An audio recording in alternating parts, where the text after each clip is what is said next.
Subscribe करें हमारे YouTube channel को और बेल आइकन को प्रेस करें हमारे लेटेस्ट वीडियोस को देखने के लिए।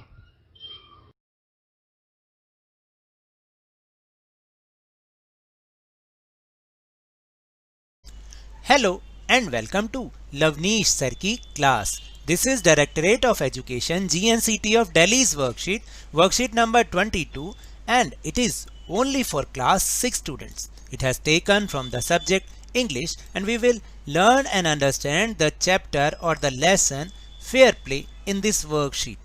तो स्टूडेंट्स, आज की इस वर्कशीट में हम एक न्यू लेसन स्टार्ट करने जा रहे हैं जिसका नाम है fair play. But before we start the lesson or before we understand this lesson, we'll give some answers of the questions given below. So क्या है वो questions, देखते हैं एक बार. Read the questions and write the answers in the space provided. आपको कुछ questions यहाँ दे रखे हैं, बहुत easy से question, उनको आपको पढ़ना है, समझना है और उनके आंसर्स को उसी स्पेस में लिखना है जो यहाँ पर आपको स्पेस दिया गया है. So let's find what are the questions. So सबसे important question, who is your best friend? आपका बेस्ट फ्रेंड कौन है? तो देखिए यहाँ पर आपको जो आपका सबसे बढ़िया, सबसे पक्का वाला दोस्त है, बेस्ट फ्रेंड है, उसका नाम आपको यहाँ लिखना है. जैसे मैंने सजेशंस के रूप में एक नाम लिख दिया कि my best friends name is धीरज.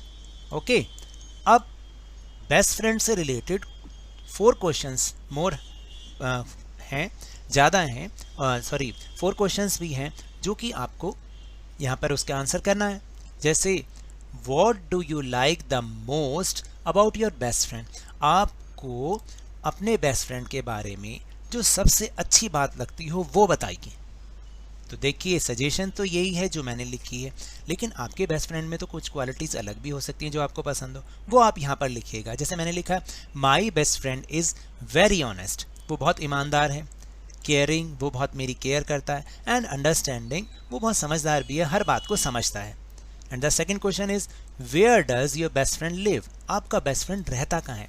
मैंने तो लिखा कि my best friend lives in east Delhi, लेकिन आपका बेस्ट फ्रेंड जहाँ रहता है आप वहाँ पर लिखिएगा. फिर third question is what does your best friend like to eat? आपका बेस्ट फ्रेंड क्या खाना पसंद करता है? तो उसकी भी तो कुछ पसंद होगी.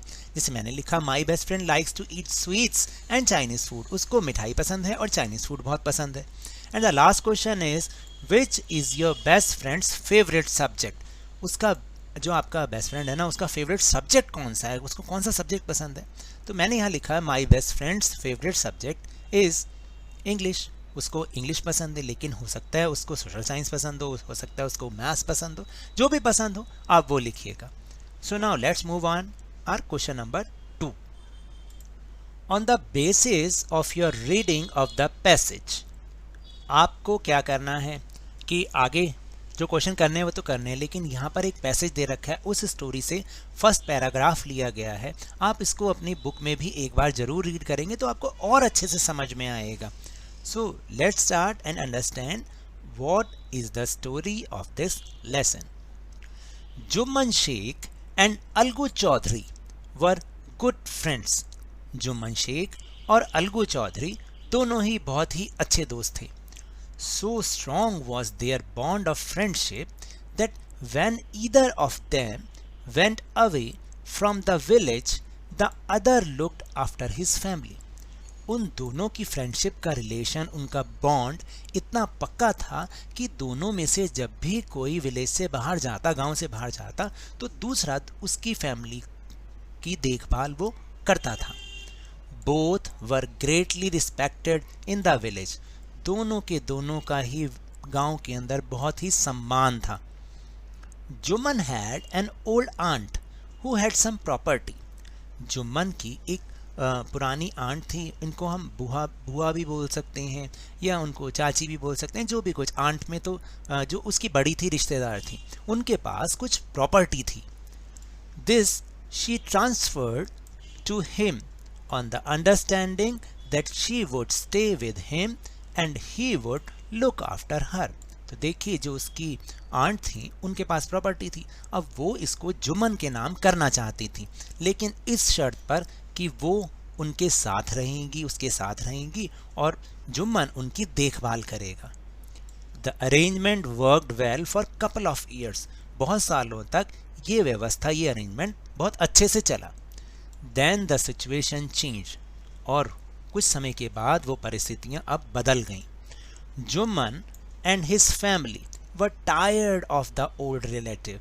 जुम्मन और उसकी फैमिली अब इस पुराने रिश्तेदार से, जो उसकी आंट थी, उससे थक चुके थे, उससे परेशान हो चुके थे.